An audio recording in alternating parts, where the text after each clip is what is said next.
tôi sát tới nè tới cuối rồi chờ đến đầu cũng chờ chú con ăn tay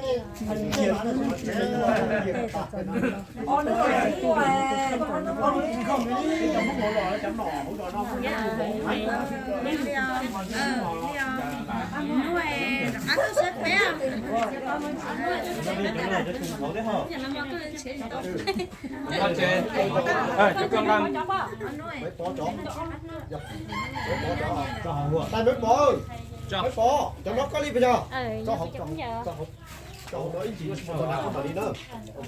cho có được cái mặt kho, tập bé rồi cái mặt kho. Vừa cho giúp cô ăn đi, giúp cô là không giải quyết gì. Đang có khởi tiền, coi như là chỉ có cho cái tờ này cho cái tờ thép tuột sẽ để xíกัน. Rồi có mà đi ta ăn, lọt cái khách cũng rồi đi đó là tôi. Ok.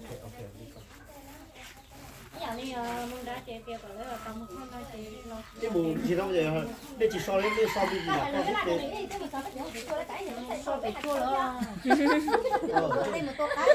Bây giờ thôi cho mình cho đã.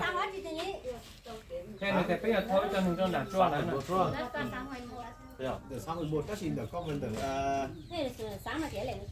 ta in chỉ có ai cho mà không cho nét của ta sẽ nhá là Giờ thôi chơi gọi em món đồ chua phải đấy.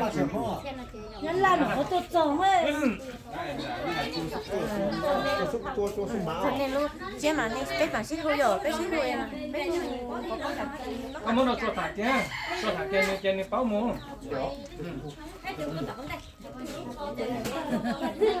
tua rồi.